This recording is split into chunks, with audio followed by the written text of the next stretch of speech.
R.I.P. to Kalief Browder. R.I.P. to Kalief Browder. You already know, man. It's locked in. What's up, man? R.I.P. to Kalief Browder. And all of them, all the brothers and sisters that passed, to violence and murder in the American prison system. R.I.P. to all of those sisters and brothers that have endured that. What up, Mo? I can't hear you. You muted, bro. Mo's out here. Mo was in the field. Mo was on the front line. Mo was on the front line today, We got a great show for y'all tonight. Definitely another bang, another hit.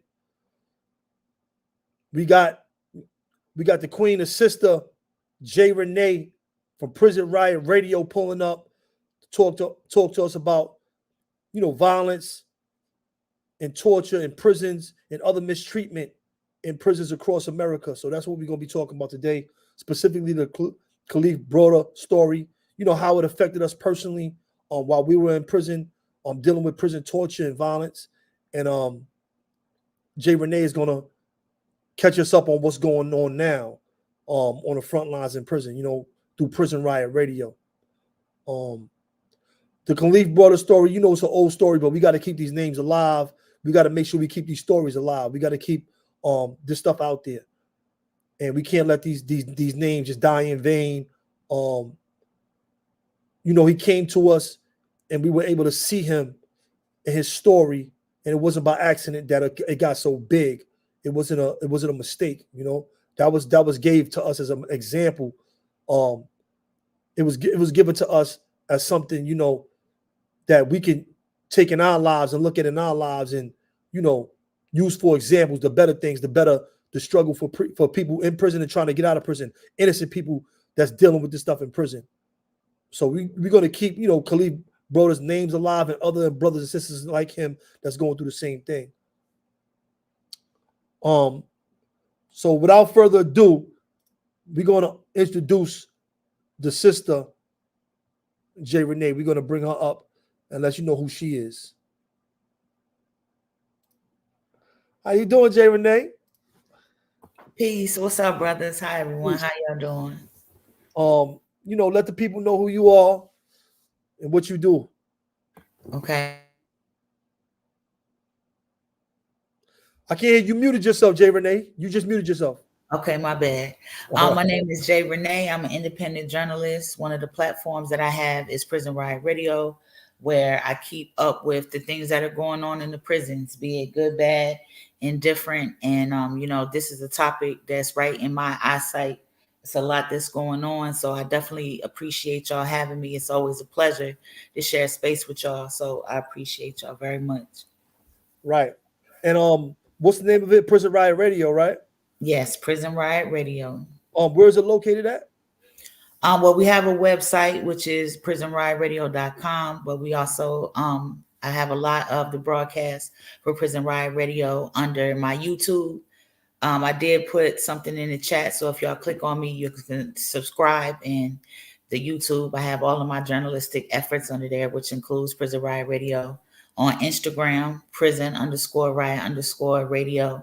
If you type us in Google, we will populate to the top of the chat. So we're doing pretty good when it comes to that. So that is your name right there that says you put We Locked In there? That's you? Yep, that's me, bro. All right, so I'm about to put you on as a moderator so you can also so you can put all of your stuff into the chat directly. Okay. All right, thank you. All right, yeah, I'm trying to do it right now. Mo is on a mission, right? Yo, Mo, say what's up to the peoples, Mo.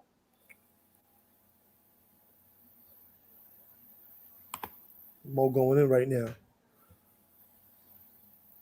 But yeah, we got a lot. We're gonna show y'all some of the clips, some of the stuff from Kalief Browder in his own words. Mo, you ready? I think Mo's having technical difficulties because I see his mic is unmuted and I still don't hear him. I can't hear you, Mo. Your mic is unmuted and I can't hear you. Yeah, I can't hear him either. I think he's trying to talk, but his mic is, I think he's having trouble. Go in and come back out, Mo.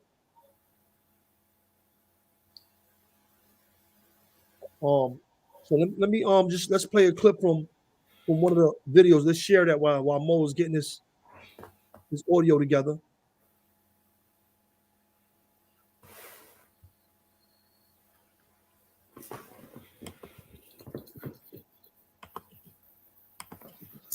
Can y'all hear me now? Yep. Sure Copy. can. I just want to make sure. First of all, man, shout it out, y'all. I'm your host, Moshe Canty. I'm here with my brother, Mikey B, my sister, J Renee. We're here to give y'all some powerful stuff tonight, man, about Kalief Browder, as Mikey stated, man. We got a lot y'all need to that we're going to talk about that y'all need to listen to, man.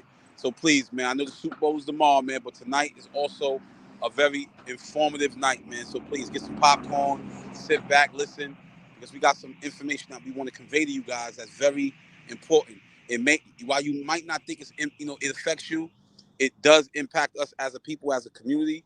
In addition to that, what I will also say is that if you know somebody who, a friend, a loved one, someone who you have a direct relationship with, that has been impacted by the criminal justice system, I think you should definitely tune in, man. So, I'm glad to see you guys here. Thank y'all for y'all support, man. Hit that like button, hit that subscribe button, share, put your comments in the chat. And with that, I turn it back over to my brother Mikey, man. All right, so right now we're gonna share a news broadcast about Kalief Browder and his story and some of the things that he went through. Troubles plaguing America's criminal justice system. Kalief Browder was arrested at 16, never convicted of a crime, never had a trial, but spent more than 3 years in one of the most violent jails in the country. Tonight, here is Kalief in his own words. You're supposed to be innocent to prove guilty, but the way the system is you're guilty till proven innocent. Little did we know Kalief Browder was already dying inside the day we met him. At the easy age of 22, he'd already learned more about America's criminal justice system and endured more than any soul should ever have to. That's Kalief there on the floor inside Rikers Island, New York City's most notorious jail, beaten by a gang of fellow inmates, all caught on camera. At the age of 16, he was arrested and sent here for allegedly stealing a backpack. It was like hell on earth. We were beaten, stomped by the correction officers, and they was just beating on me.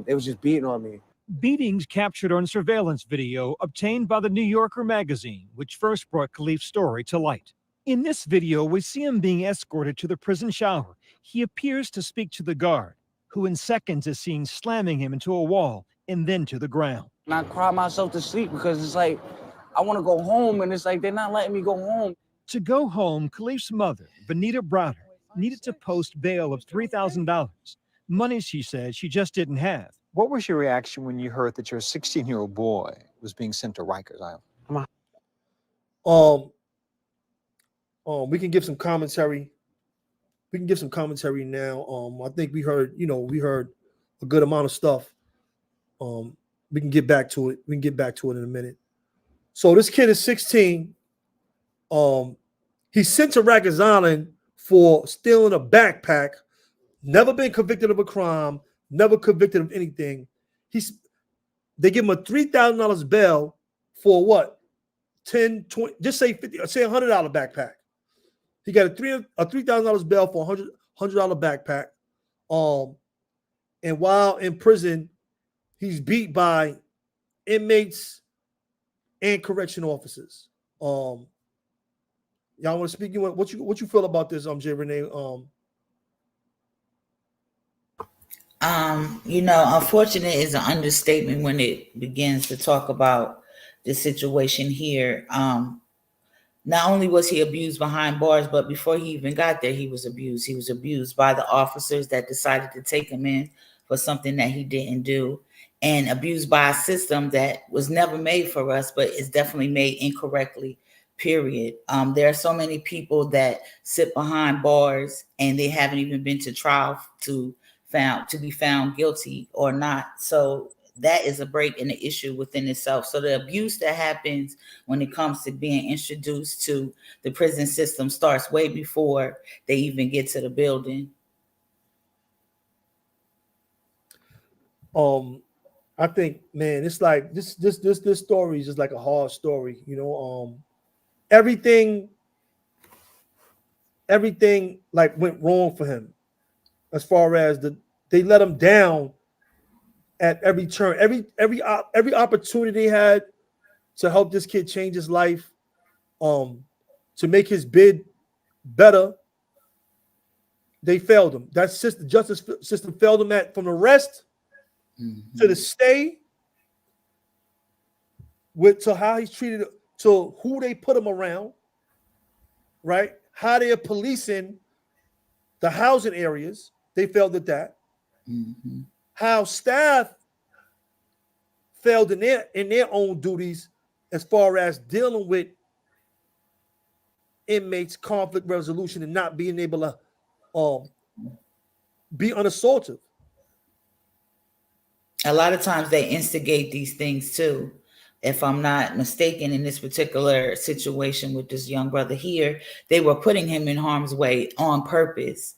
And we have to remember that just because these jobs should be jobs that are attained by people with a good moral compass, a lot of times there's people that get these jobs that are sadists, and sadists enjoy watching havoc and causing pain and stuff like that. And only those type of people could really sit back and orchestrate this type of thing and then watch it play out and get some type of enjoyment in it. And the fact that these things can happen in this facility and everybody turns a blind eye to it just shows how deep the corruption is. It's very sad. It's criminal even. And that's why it's important we have to be the ones to say something, to get involved and find out what's going on, because they're not going to change anything. They're enjoying it the way that it is. To them, it's a show, and they're making money off of it. They're definitely profiting. You have to think how many people have been arrested for something that they didn't do and their family just paid it so they could come home. So it's a numbers game too when it comes to that.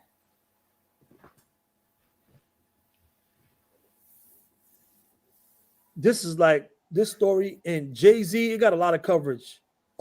Jay-Z, they did a documentary about it. He did a lot of speaking about it. It got a lot of coverage. It should have got a lot of coverage. He spent 3 years on an island and was totally innocent. He didn't even do it. I mean, anybody that is locked up for a crime, the punishment is not to get beat for X amount of years. You know, we don't deal with corporal punishment in America. You know, you do your time, and it's really not supposed to be. You're supposed to be is discipline. It's not even supposed to be a system of punishment. Correct. Right? What they say. It's not supposed to be a system of punishment in itself. It's supposed to be to correct, not punish. But we know from being inside and going through some of the same things in the same places that Kalief Browder was in, that's all cap. They set people up. You know, I have went through officers. Officers start a lot of the stuff that's going on in prison. They always pushing agendas and saying, yeah, this guy did this one. Hey, get to that guy. He might be this or he might be that. These are some of the tactics they use. Listen, you can do what you want to him. Just don't cut him and don't put him in the hospital. Don't beat him too bad. It's a lot of cases that we have recently seen in the recent news where officers and inmates are co-defendants on murders because the officers allowed these kids to go into people's cells and beat them up and do all kind of other stuff to them as well. So, you know, this is not new. It's not new. It's not new on Rikers Island. It's not new in America. I mean, you know, this is an old conversation, but I think where we're at now, that we should be in a better position to fight against this stuff. Where is the fight at now in America? Like what is actually? I know they set up a lot of different boards and you know, they're doing a lot of different things. They was talking about closing down prisons like Rikers Island, what has been notorious for having a lot of different violence, inmate on inmate, you know, officer on inmate, and so forth, you know, so forth, so on. But where are we at in that in America right now? Like what do you see? What do you see when you look and you do your investigations and you reach out? Where are we at in that with in America as a whole? As America in a whole, as far as how they dealing with these like people in prison? Right. Police brutality, Poorly. violence, like where are we at? Like They're doing poorly. I mean, I must say, man, like, and it ranges from small things all the way up to people being murdered. Okay, we just before we got on here, we had found out that there were some incidents that happened in Green Correctional and Green Haven Correctional where some people had passed away. And one of the things that I noticed when it comes to these articles that are talking about prisoners that died, they're very short. It kind of just states that it happened and then that's the end of it. They don't talk about the specifics, and I really believe the way that how journalism is set up, that if it was more of a prisoner on prisoner thing, they will be trying to screen that. But when it's them involved, they kind of shy away from that in the news. They don't want to look like the bad guys, So they muffling the story. They Yeah, killing most the stories. definitely. They killing the stories before the stories even start. They're killing them. Most definitely. And that's for the ones that even report it. There's some that don't even talk about these things. For example, the brother Brandon Lewis that got murdered at Wabash Correctional, right?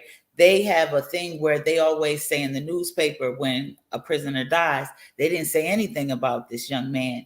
And if you look at the case, it's very suspicious. Everything to the autopsy, how they're giving his mother the spin around and stuff like that. So these facilities from the West Coast to the East Coast, from top to bottom, have these issues. It's not an isolated incident. I would say that America is failing when it comes to what the prisons are doing. And it's kind of like some people have this mentality, well, they shouldn't have went to prison. So it's easy to kind of just not even worry about that kind of stuff that's going on. But that's not really the case. It's like, just because someone's incarcerated, one, doesn't mean that they did the crime. And two, if they did do the crime, that doesn't mean that gives the American people the ability to now just become soulless and not care that people are being murdered at the hands of prison guards, or being systematically starved, or being abused, or in inhumane conditions where they're in still water that has urine and feces in it, and they're trying to live and survive in that.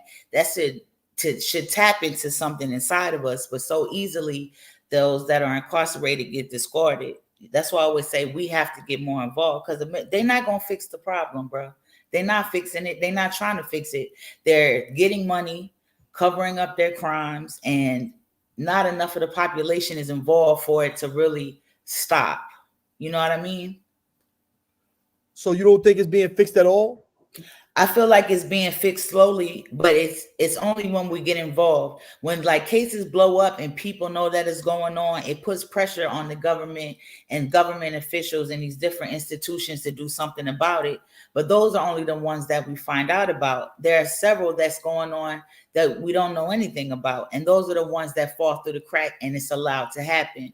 And once a facility sees that they can do it, they just continue to do it. So that's why our involvement is important. So things are happening when there are a lot of eyes on the incident, but it's not happening as a whole. Like there's levels to this, right? So you got the prison right here.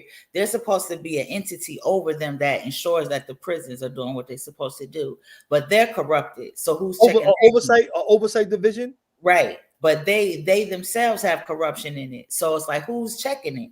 We, the people, have to check it. That's what I meant by that. You know what I mean? Yeah, I understand that. I know, if I could add on to that. Go, Mo. So, and I think as it pertains to like the Kalief Browder situation, and to add on to what you had, the question you asked, Mikey, and to what Jay has said, I think everybody failed them in this regard. Definitely the prosecutor's office. I'm going to blame the prosecutor, the overzealous prosecutor, who was responsible for looking at this case and choosing to keep prolonging it. Because what would happen is that, Kalief, just like many other individuals who are faced with similar circumstances, we know that when they're accused of something, the district attorney office has the information right at their disposal to determine if whether or not they're going to prosecute the case or not. Why would they overzealously want to prosecute this case over a backpack. And as we also later on, which came out, the information about Kalief, there was never enough. It was all insufficient evidence from the outset. So they knew, but because of them being overwhelmed with so many cases that they're trying to try, that they know many individuals are going to ultimately plead guilty to, they end up overzealously prosecuting individuals and persecuting individuals because they know that they're going to get convictions. They thought that they would get a conviction with Kalief Browder, and unfortunately, that's not what they got. That's how they looked at it. Like, okay, but they were actually sitting on this case for years, and in the process of doing so, Kalief was going from house to house. First, he was in C-74. The beating that you saw taking place with him was in OB/Oh Boy. But the reality was that he had already experienced abuse, as you guys alluded to, not only by the system, but by the people who were confined inside of Rikers Island, those individuals who he was housed alongside. They had something, for those individuals that don't know about the Kalief Browder story, he just wasn't with what the program was in every house that he was being sent to.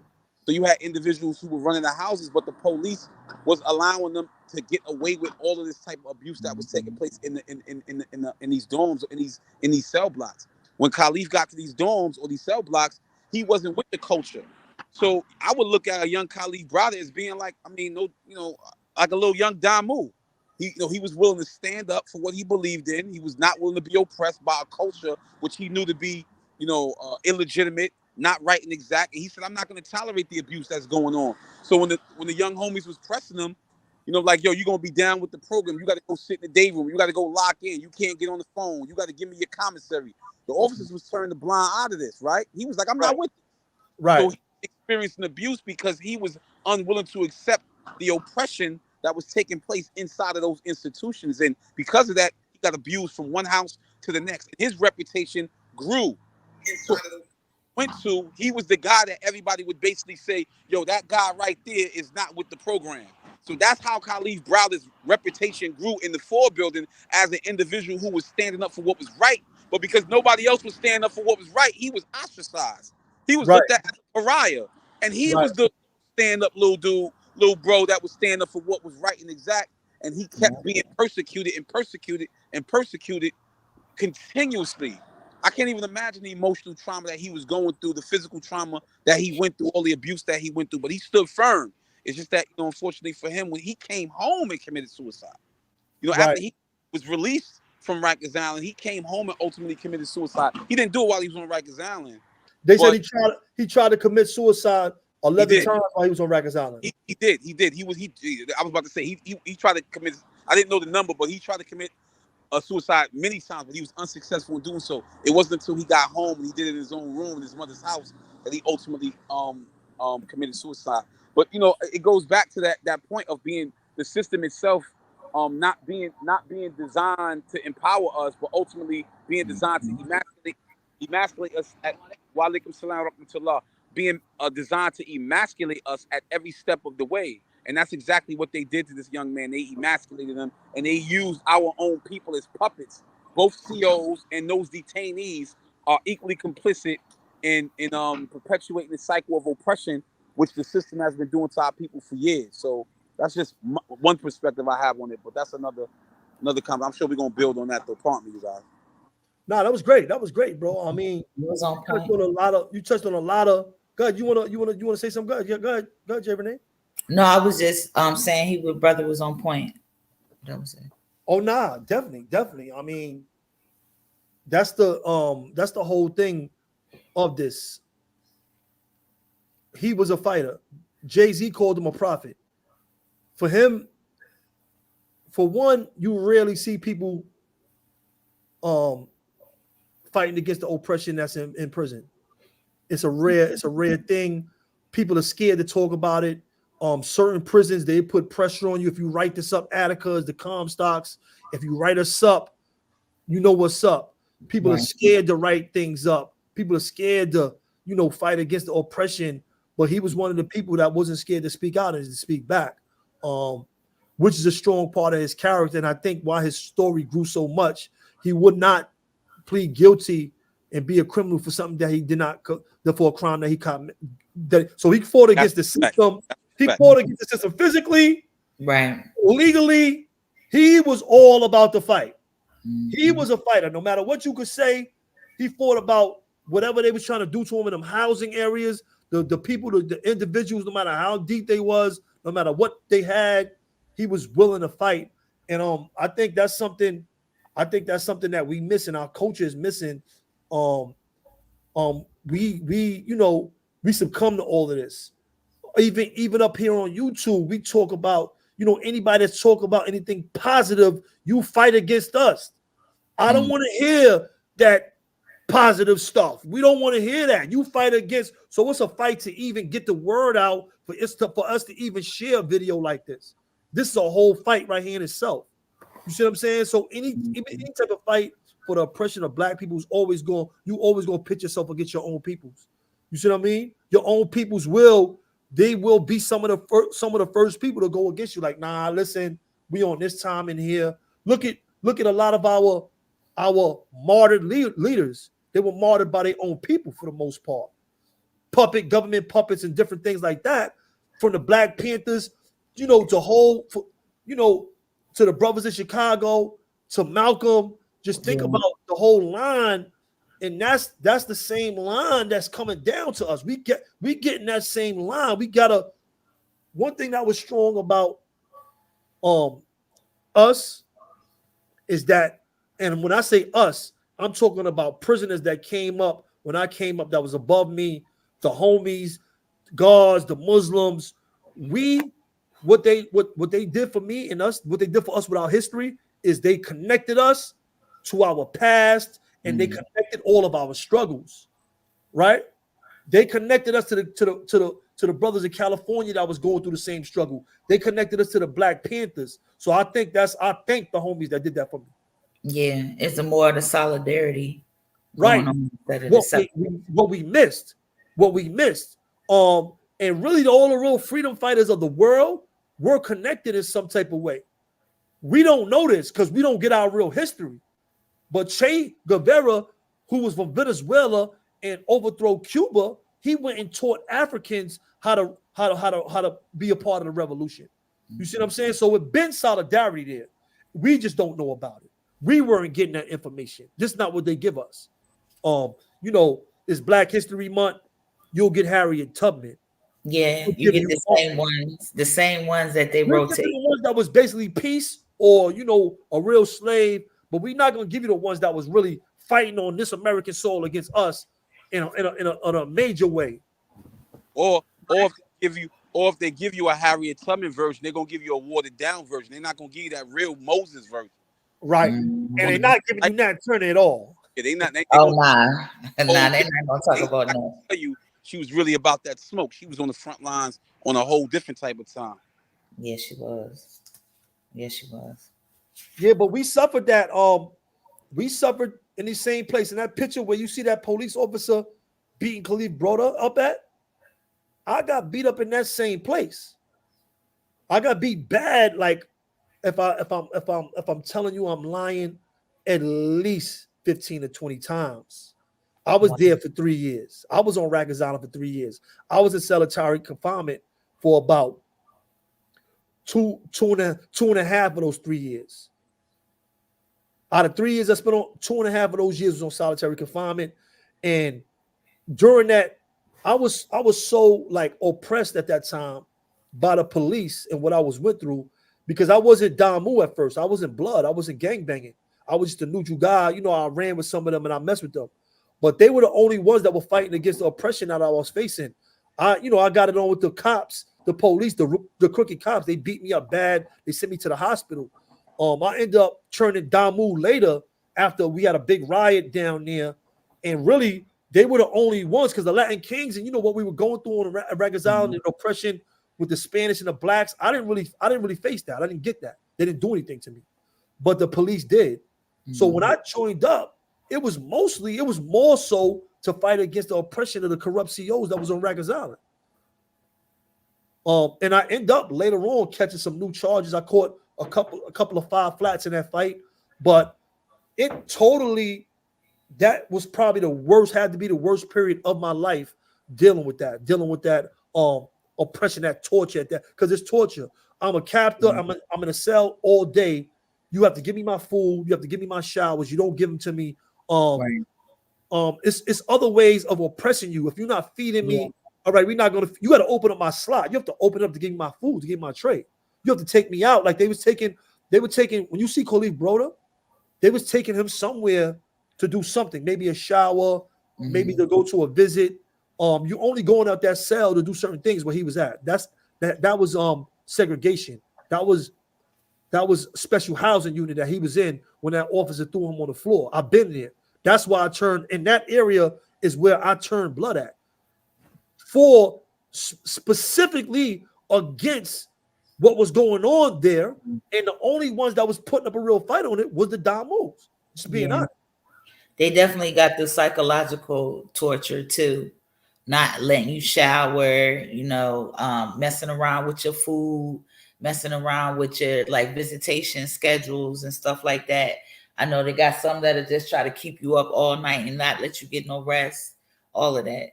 It's all meant to Shout out to the builder, salute. They excuse me. They did that, sis. They did that to me when I was in D Block in Southport. They used sensory deprivation. They would try to. So one of the forms that they used was they would keep the night light on all night, but it had like a certain buzz that every time the officers walked, it had like a humming sound. So the light in your cell would automatically come on. The night light in your cell will automatically come on, and it would make this sound like this. So every 15 minutes you were being woke up, right? To the point where it's like your body got used to it. So you were always not really sleep anyway because of where we were at, but it made you even more alert to your surroundings. But also you're being deprived of sleep. So this was something that they always did. They did a lot of stuff like that in D Block, and D Block is in Southport. It's the most segregated unit. It's only about 30 cells in D Block, so it's the most segregated unit inside of an already segregated unit. So Southport was known to be, segregated unit, but they put you in this much smaller area because they consider you to be the worst of the worst, and this is where they try to use all type of psychological tricks to break you down and dehumanize you and things of that nature. And yeah, you're right. They do play games. Like, we've been in instances, and we know of instances where the police was telling individuals, in order for you to eat, you got to say white power, right? This is their way of, you would be on galleries with individuals, and they will open up all the windows on the gallery, right? Knowing that you just got to the box. Attica was notorious for this. You just got to the box. As soon as you pulled up, you obviously don't have all of your property. So even if you did have your property, you don't have your pants, you don't have nothing that can keep you warm in there. They got you in this little boom suit, and they're gonna open up all the windows, so you really can't keep warm. It's just you being cold all night, all day, and they playing a lot of freaking games with you. So this is something that they were notorious with. So we had to band together. We had to say, listen, we're not going to tolerate this. We had to come together and say enough is enough. Sometimes a grievance wasn't enough. Sometimes you couldn't file a grievance saying, these conditions. I mean, you had to exhaust your remedies because. But who put your mail out? That's what I'm about to say. With the grievances, now they stopping the grievances. Who puts out your mail? And that's another thing. You're giving your grievance to the officer who's then gonna drop in the box the grievance that you file against him and his staff. That's what? Keeping the windows open all day. That's depriving you of your basic human rights. So yeah, you do feel like, you don't have anything but to do but to take it all the way up top. You know what I'm saying? So sometimes you're pushed to that limit where we don't got no other choice but to either go on a hunger strike, which not too many people like doing because that would bring about a whole different. But it's good though because you bring a response that I've seen hunger strikes bring superintendents right to your cell, like immediately. Yeah. They see the whole youth ain't eating. This is a big issue. So I've been a part of those as well. So sometimes that unity is important because you got to band together, and if not, it'll literally defeat the purpose because we'll be continuously getting abused like it's nothing. So I know what Kalief Browder went through because, like Mikey B said, like think about all the beatings that we took while we were on Rikers Island. Individuals got beat mercilessly while we were down there. Fighting against RU, fighting against the Turtles, fighting against just regular COs. It was crazy. And it was a wild.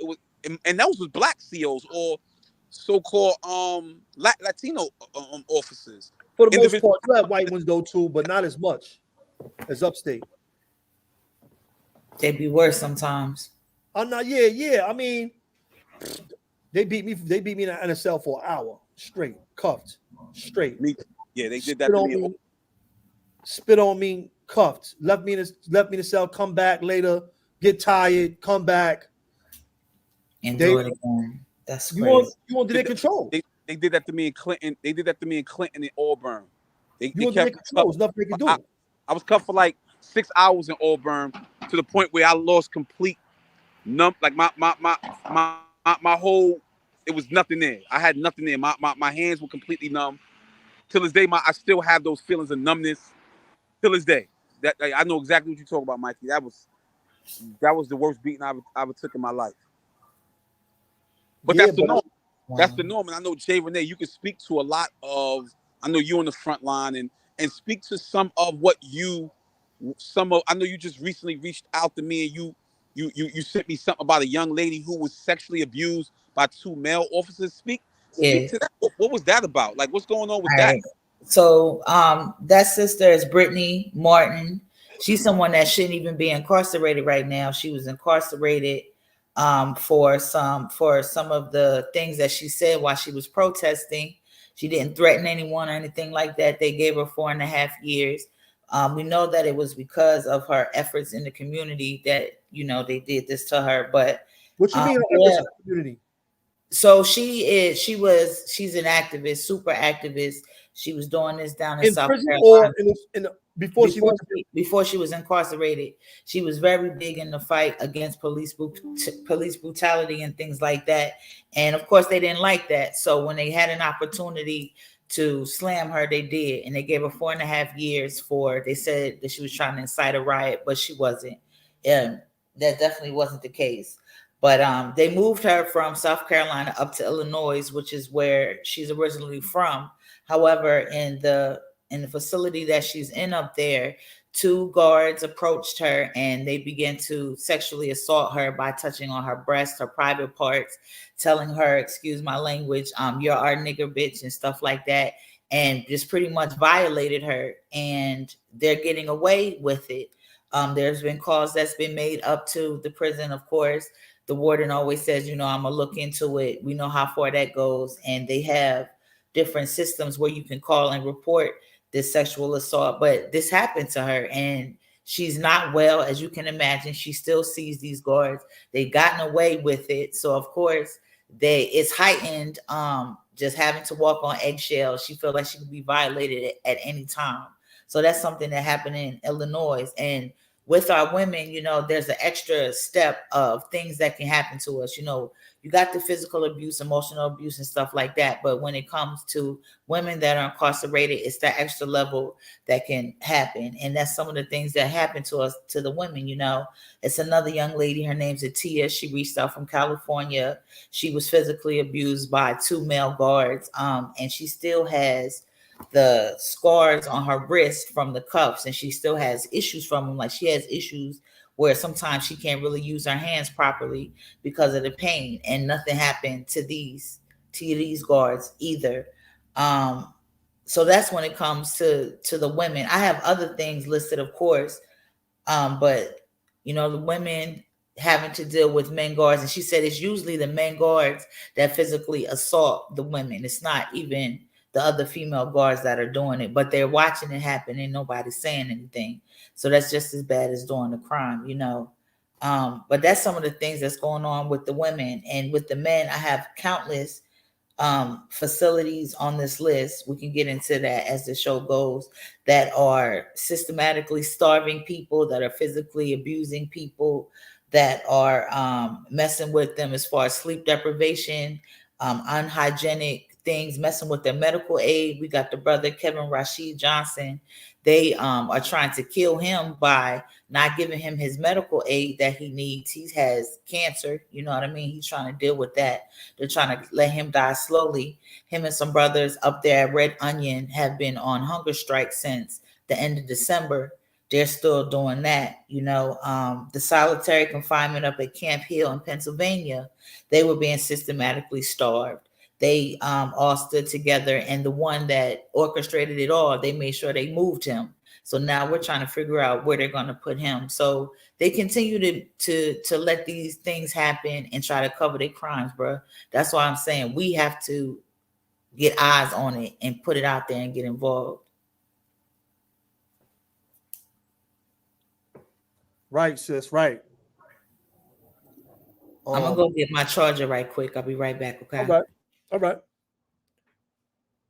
But yeah, it's this stuff is going on. This stuff is going on all over America, man. And it's time that we actually stand up and do other things. We can write, we can reach out to people. We got to connect, and we gotta we gotta end this in our generation, man. We gotta end a lot of this stuff in our generation. We can't just sit back on our hands and having endured it and lived through it, and we out here paying taxes, because now we out here paying taxes. We not the same people that we were, powerless in prison, can't even write a letter because the same CO that you beefing with is not letting your mail go out. Now we got voices. Now we got connections. We can talk to senators. We can talk to these congressmen. We can talk to people now. We can tell them our stories. We can put this whole industry on blast, and we need to, we definitely need to band together and start working against this in a more united front and a more coordinated front, because a little bit of work can go a long way. So whatever you can do can help. But we need to. So how can people help? How can people, help these people that's going through these things in prison? How can we change these conditions? Well, one of the things that have been effective is I put together like phone zaps and email zaps. And all that is we get the information out there, what's going on at the facility. We spread the information so more people can get involved, and we make those calls. We call the facility, we call who's above them. Some people have who's bondsmen. I think I said that right. I be having a tough time with words sometimes. We call those, we call senators. We send those emails and stuff like that. And the more people that are involved, it usually can change something that's going on in the facility when it comes to these phone zaps. But we have, like I said, it has to be a lot of people. It can't just be 2 or 3. It's got to be in droves, and something that we dedicated to. One of the things that I have set up is if anybody's interested in helping, they can send a text to a number. I'll put it in the chat too. It's the number is 914-655-4993. And anybody that I've named, you can just put their name, or if you just want to get involved, I can send links directly to you, and you can decide which calls you're going to make, or which emails, or what petitions that you got to sign. We just got to be involved and spread the word that this is going on, so more people can know and get their eyes on it. Because once they're seen, that's when they start to react and do something different. Before then, they just keep doing what they're doing. What about the people in prison? Because at first, when I went to prison, and I'm going against this oppression, and I know that what they're doing to me is wrong. But I really can't. Besides me actually physically fighting back, I didn't know how, to defend myself legally, and what should people on the inside do when they facing these type of situations. Well, of course, they're always going to say, go through your grievance process. So that is something that you should do. But as y'all said, and as I could also say from what I heard, that sometimes you turn in those grievances and they don't go nowhere. They get ripped up on the spot. They don't make it anywhere. But you still want to do that. But reaching out to your family members and letting them know something's going on. And that's what has to activate us on this side of the wall to actually get involved, because it has to be more than a conversation like, yo, this is going on up here. Us out here have to get involved. So telling people what's going on with them. If you have the opportunity, like for my platform, if something is going on, I put it on blast. They can call me. I can record with them. They can remain anonymous. And then I spread it everywhere. I put it all over social media, everywhere that I can put it, so people can get involved and start making those calls. And I have seen things come from that. People have got to get their medical care. People have got their tablets fixed. People have, they turn the heat on, or they turn the air conditioner on and stuff like that. So It just takes the numbers to do so, and just calling these people, calling whoever it takes to call. Sometimes it's a senator. Sometimes you calling the governor. Sometimes you just got to harass the warden until he go down there and see what's really going on, you know? So just telling your people what's going on, and then your people have to actually be active and do something about it. So it don't just become, oh, that's a shame that's going on, you know? My wife, I would send a lot of stuff to legal mail to my wife. We would coordinate when I got smart and I understood how to fight legally, with lawyers and paperwork and stuff like that. I would take stuff. I would always go outside of the facility. When you keep stuff inside the facility, sometimes they might just come to your cell and threaten you. If you keep stuff inside the facility, you might just get another threat. Yo, listen, Right. You write another grievance, we coming up in there. Yeah. Once you take it outside the facility now and you give it to like the commissioner's office or somewhere, it comes back to the facility. Now it's coming back with everybody already knowing outside the facility what's going on. So Right. now they can't hide it no more because it's already outside. Well, In certain cases, when it's like real assaults and you have real life-threatening things, it's good, especially when the officers are involved. It's good to take it outside of the facility first, so it comes back. Don't get me. You could do it too simultaneously, where you're doing it in the facility as well. But something needs to go out to Albany first. Gotta get out. And because now when it comes back, it's coming back as an order. It's going down. Now it's going from that commissioner. It's going to go to one of the depths or the superintendent of that prison. And now they're going to be involved. Hold up, what y'all doing? Why am I getting, from my higher ups about what y'all doing to this guy or this woman in my facility? I think, you was about to say something more. Go ahead. Nah. I was saying I was actually agreeing with you. I was like, you raised like a valid point, both of you guys, and I was just thinking about like the grievance process, and a lot of times where the challenges be at are, on one hand, you have people who are not familiar with the grievance process because they're just not acquainted with the nuances of the law. Even just the exhaustion of their remedies process. Some people coming in off the streets, 16, especially adolescents, young adults, and even some individuals going into their mid to early 30s. How many individuals are young but are really tapped into the law library and have an understanding of what needs to be done legally to preserve their rights for a much later fight, right? Myself, I lost 2 federal trials inside of docs, and the reason why I lost 2 of them is because I was fighting alone, right? You know what I'm saying? But at the end of the day, I knew enough to say I'm gonna at least submit a grievance, because Salaam alaikum, brother. What you do when you file that grievance, right? Even if you don't have knowledge of what it is that you're doing, you're just exhausting your rights at that moment, and you can just simply put that grievance in, and that's gonna at least make it easier for you if you have lawyers, civil rights lawyers, who are gonna fight your fight for you later on. You have to be able to file that grievance. Every state, every facility has a grievance process, but there are other challenges. Like Bat came up here yesterday and spoke about some of the challenges of being illiterate and having challenges with reading and writing, right? So the challenges that people in solitary confinement are faced with, and sometimes individuals feel like, yo, I'm helpless. I don't have anyone to support me. That's another issue. Another issue is you got individuals think that the grievance process is something that they're just not willing to do because telling it's another form of snitching, and individuals like, yo, so we have a lot of cultural idiosyncrasies and things that we hold dear to that only make fighting back worse. You think what I'm saying? So these are just among a number of challenges that we have to be able to overcome if we're going to be successful to try to wage a sustained fight against these inhumane tactics that are being used inside of these facilities and institutions across America. The reality is that we're going to have to use everything at our disposal to overthrow this oppression and this abuse. That's just a fact. What up, KK?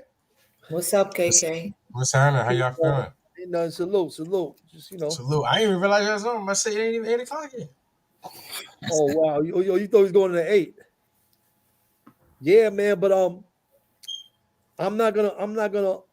All right, they stopped solitary confinement for kids. I think what's the age group now? KK, they stopped it for 16 or 18. Yeah, so it was always a discrepancy between the 16 to 18-year-olds, 16, 17 to 18-year-olds. So they started including them All right, inside of there, but it still hasn't. It's still not uniform throughout all of the states, though. right. Right. So it's Oh, still it's but it's, ain't it's still a upstate. big. There's still a big issue with it right now because they haven't decided on, as far as the federal government, haven't decided on a proper sentencing guideline. Although they use one in federal prisons, right? It's not uniform to every state. So there's still an issue. So there's kids like there's juveniles that went in 40, 50, 60 years to life, 70. So they're like, how is that a proper sentence? First, they said you can't give him natural life. They're just like, you got to give him the opportunity to come home. So now that's becoming an issue because they wasn't definitive about it. So what's an opportunity to come home? I mean, and that's usually up to the state's discretion or the judges. Right. Also, didn't they stop or they lessened the time for charges and stuff like that upstate as well? Didn't they bring that down drastically? Because when I first came upstate, the COs used to laugh like, yeah, we trying to see who we can give the most time, and they was giving dudes 5 years in a box. I seen, and nobody was really hurt bad. 5 years in a box. I heard it's like 9 months now is the most you can get for certain charges. And remember, Mikey, they gave me 84 months in the box. That was the 84 months that they gave me, but then they set me up with a weapon, so it really totaled up to 90 months. So it really was 7.5 years. But at the hearing itself, they gave me 84 months. That was remember, Soul B said that they gave him 21 years in the box. So back then, they were giving out like box time. Right? They were giving out like sentences. They can no longer do that. But I mean, any time spent in solitary confinement is too long, right? And I think that's a form of torture itself. For them to just keep you in solitary confinement, that's torture in itself. For you to be confined to a cell without human touch for all that time, I think that's torture as well. I think, and let's see. I always try to know the historical facts and connect us to the past. Solitary confinement was outlawed in America, was outlawed in the prison system at the beginning of what? Of the 1900s? Solitary confinement was banned in New York. It might not have been in the whole America, but definitely in New York State, solitary was confined. Oh, excuse me, was banned. Solitary confinement was banned. They reinstated it when the slave came off that plantation and was put into that system. Right? This is how the government made money. So I think that was a construct just for black people anyway. You got to remember, a lot of these boxes, a lot of these things, a lot of this solitary confinement started in slavery. Mm-hmm. That is a construct of slavery in America. I mean, I know they got dungeons in other places, and it's a little different, but I'm in America. So it's crazy. Yep. So it's crazy. Right. I was looking in as far as solitary confinement. They said it first started in the late 1700s. Right, one of the places we saw. Yeah, in the Philly jail. But what's crazy is it was a group that was actually who started it. The idea of it was the Quakers. Right, it's crazy because the Quakers still come into prisons to this very day. But it was the Quakers who actually started it because they thought isolation would promote repentance and rehabilitation. That was their thing in their religious group. So they used They used to put people in solitary confinement as a way to promote, you repenting or you rehabilitating. And it's crazy because I know in the New York State prisons, Quakers is always come through in every prison in New York State. I'm not sure about the other states, but I know in New York State they come in a lot. Yeah, down by Sing Sing especially. So when was it out? When was solitary confinement actually outlawed in New York State? Because it stopped. So what they did was they didn't actually ban it. They just limited the use of it. So you can't say it was. What year was it? Give me some background on it. What wasn't an outright ban? What does it say? What year was it? So hold on, let me see. So they have it for like they passed like certain bills, but it was just for like vulnerable groups, including children or people with disabilities or pregnant people. I'm trying to find an actual timeline of it. I found a little blurb from City Hall, New York. It says, today, the New York City Council voted to pass legislation that will ban solitary confinement in city jails. All people in city custody will have at least 14 hours out of the cell time in shared spaces. That came out December 2023. And that, just talking, expanding on that, the fact that it's different in every state blows my mind. In some places, it's completely banned. In other places, it's still acceptable. But solitary confinement has shown to be destructive to people's mind and mental states. When I was in the military, I was by myself for only 3 months, right? And I had pretty good amenities, but I was by myself. I ate by myself. I was always alone. I worked by myself, everything alone. And it affected me. It still affects me to this day. And this happened in like 2003. So I can only imagine people that have it for years under more, constraining type of situations. So it blows my mind that it still exists. Yeah. So the other difference. All of us together probably did about 20 years, 25 years in a box, all of us together. I did about 10. So the difference though is that they said the state doesn't count. So that's another difference. So it'd be going on inside the state. So when they say the city jails, that's usually the county jails that they can't put them in solitary confinement. Right. But the state prisons is ran differently. The state prisons, they're still putting people in solitary confinement. Or SHU, what they call it. Yeah. So let me read that article real quick about solitary confinement.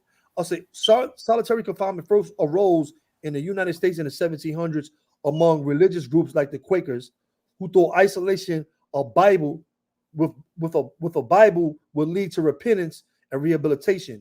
The practice expanded significantly in the 19th century when it was viewed as inhumane alternative to prevailing methods of punishment like public floggings. However, by the early 1900s, it had largely passed into disuse due to its high cost and the view that it was unethical. It would return as a common form of incarceration during the tough on crime political period in the 1980s and 1990s. So one of those writers went to, I think, Auburn in the early 1900s, and he spent some time in a cell. And he talked about how I forgot which writer it was, but one of those older writers. He's a well-known writer, author from that time. But he went to Auburn, and Charles Dickens or one of them guys, one of them authors. I can't remember his name. It's crazy. So what's crazy is in the city boxes, right? Or the city in the solitary confinement in the city, like we went with Rikers Island, what was happening in Rikers Island, and you could say what Kalief Browder had went through, what so many other people had went through going in there, especially being adolescents. It was like an animal house, literally. Like the level of savagery we called it the Bing box, wherever, the level of it was crazy. Dudes was throwing feces on each other. Dudes used to make bottles of like, it was this cleaning thing that they used to give dudes. So dudes used to steal the bottles, and there's some blue stuff in it, like some real harsh cleaning chemicals in it. Dudes used to piss and defecate inside of there and squirted in dude's cell. Like, this is how crazy it used to get in the Bing. Then the police, on top of that, the police used to act like they're making a mistake, cracking like 2 people out at the same time, because being that you're in solitary confinement, you ain't supposed to be out together. Everything is, singly. You come out your cell by yourself, you go take a shower by yourself, you go back to your cell, boom, and then go to the next guy. So they'll see what's happening. Oh, these guys arguing on the gate, or they'll know these guys came down from different gangs or different housing units and they had drama, and they'll hit both of their cells at the same time just to see them 2 go at it, or slip up and make a mistake and put them in the shower together, right? Knowing something gonna go down, and it's crazy because that a culture that was basically cycled over and over again because the police took it over. A lot of us started it, like youngsters that was in the 4 building, like gangbanging or whatever. We was actually promoting the culture so much where some of the police was scared, right? And they allowed us to do whatever we wanted to do.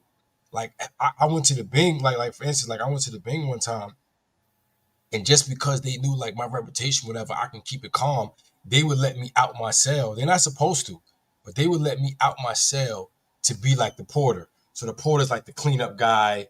I can give out food. I can do all that, right? And they're letting me do that. And I'm a teenager. I'm gangbanging. I ain't no damn sense, right? They let me out. I'm running the food and everything.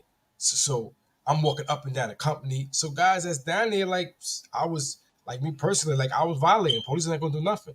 If I don't want to give you, I want to give you your like half a tray of food. Oh, we got chicken today? You might get half a wing, right? Yo, Maybe a half I'm wing. gonna be. This is how we was doing it. Yo, Even I'm with breakfast. You I'm gonna be remember that honest. breakfast, Frosted Flakes and all that. Nigga, that was like a thing. Like, you're not do, and it's crazy because they allow other kids to treat other kids like this. They allowed that. Like, I'm not sharing. They got something that tastes good. Oh, I'm putting that all in my cell and feeding it to me and my homies. Ain't nobody else. KK, I'm gonna be honest with you. If you would have oppressed me for, listen, you could have oppressed me for anything, but if you oppressed me for a chicken wing, bro, yo, son,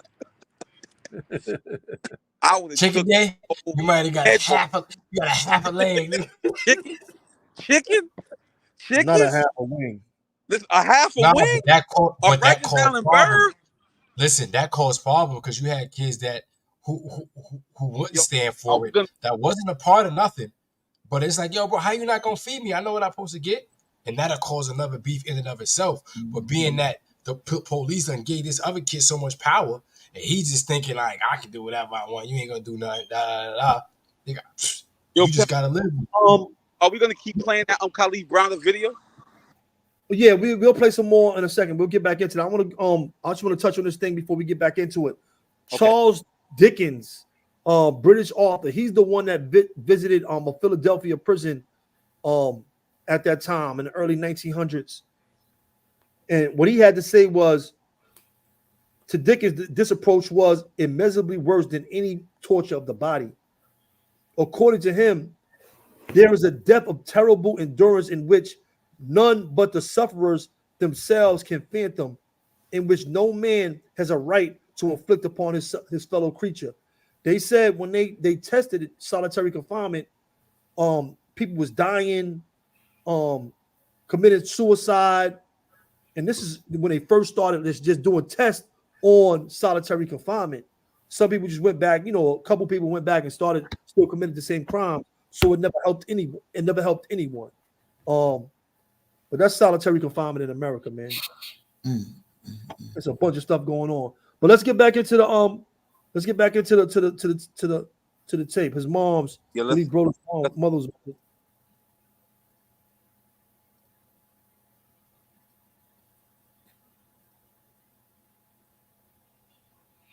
I had heard so many horror stories about Rikers, and all I could picture was him getting hurt in there. Court records show Kalief had attempted suicide at least 6 times, spent 1,110 days behind bars, more than 800 of those in solitary confinement.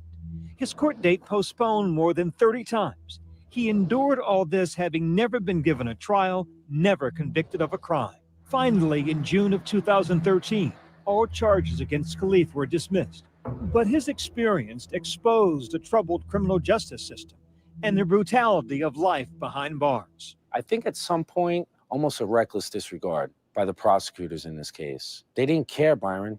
They saw his file.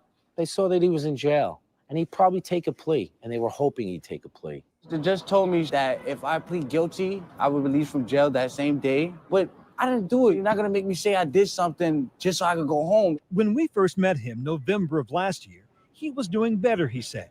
Earned his GED, started classes at Bronx Community College, pulling a 3.56 GPA. But the psychological trauma from jail had taken its toll. And when he first came home, he would just walk the four corners of the driveway. You hear animals do that have been confined to a space. Yes, he did it. And I had to watch my baby go through all of that. In the last year, Kalief grew depressed, deeply paranoid. You know, deep down, I'm a mess. I feel like I'm a grown old man. And then 2 Saturdays ago, 2 years after his release from jail, Kalief Browder hanged himself with an air conditioner cord in his home in the Bronx. He was 22. I didn't know what to do. Can you imagine finding your son and he's hanging with his head back? Kalief's death made national news, and messages of outrage mixed with sympathy flooded social media. John Legend wrote in an op-ed that New York failed Kalief. Lena Dunham Instagrammed his photo and called for reform. Our interview with Kalief went viral on Facebook. What we now know is that Kalief was due in court to face new charges of disorderly conduct the week he took his own life. His family said he was scared to go back into jail.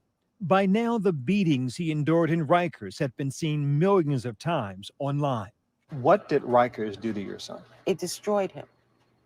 It destroyed him mentally. Has anyone apologized to you from Rikers? No, From the prosecutor's office? no. What do you hope happens now?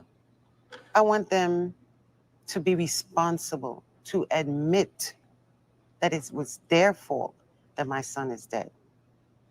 He spent 3 years in hell.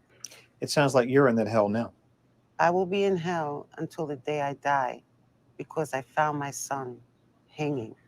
If your child is murdered, you have an immediate anger towards that person, and you want that person found, and pay for what they did to your child. It's not one person, it's a whole system that destroyed my son. And I want them all to pay. I deeply wish we hadn't lost him, but he did not die in vain. New York did away with solitary confinement for 16 and 17-year-olds. Plans were announced to fix crowded dockets in courts to ensure the right to a speedy trial. There are also calls for change to the cash bail system. Currently, only 12% of defendants in New York City make. I think some of that's changed. We got bail reform since then. We got bail reform. The last few things that he said, that has changed as of now. We got bail reform, so that was a win. But R.I.P. to Kalief Browder and his family. That's a hell of a story, man. I mean, what you got to say, KK? That's like just bring back. It's kind of, I don't know, it's heartbreaking, man, because it brings back so many memories, man. Because and as I got older, like looking back on what was going on Rikers Island, right, and this was like right before he came in, right? How like just it just got worse. Right? It just got worse, and that was happening all the time. Them dudes getting jumped, dudes getting violated, dudes like you coming like your property being taken, not being able to get on the phone, like, and it's. I'm just thinking about some of the people I hurt, and I actually like I did something too for no apparent reason whatsoever. No reason whatsoever, just like just because. And he ended up going through that same situation. And dudes is not getting. There was no mental health help really there. You had houses that they used to put the kids in that was considered it was considered a mental health house, but the same thing was going on in there. Same thing, and just not as much as regular population, and like it's just heartbreaking. So while I was in the Bing serving all that solitary confinement, and these COs, they jumped me, they beat me pretty bad. They beat me really bad. I had a vendetta against them after that. So I used to always, get it on with them all kind of different ways, inventive ways. If anybody was getting it on with them, I would be there. Me and Larry O, y'all always hear about Larry on the internet. Me and Larry O had a security separation because, we did so much stuff together against the COs. You know what I'm saying?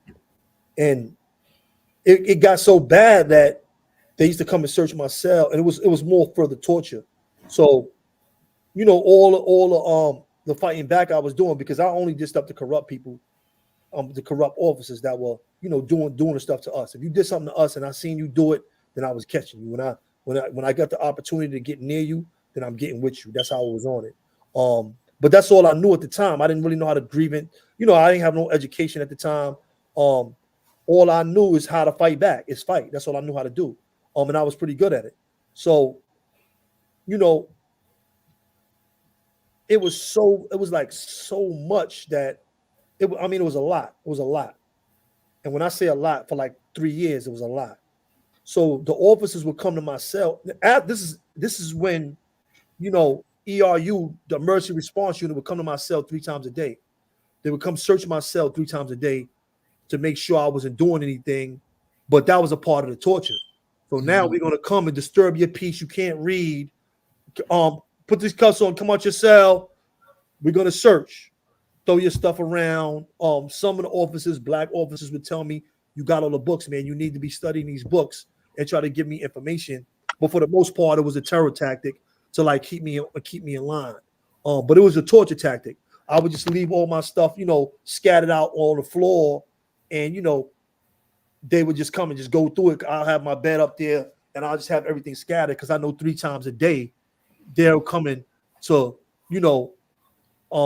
harass me. It was harassment. There's no. Yeah, imagine you in that little cell. I'm not leaving myself. Fix it up as much as they can. I am not leaving myself. No reason for you to come to my cell 3 times a day and search my cell 3 times a day. Now check it out. Your pictures all over the place, books, papers. So I totally was going crazy in there. I was going totally crazy in there. It was nothing I wasn't willing to do.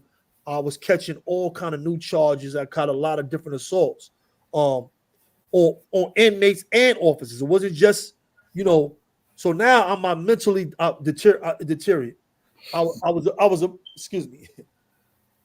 That's like the deteriorate is like kicking my ass right now. Excuse me. Sorry.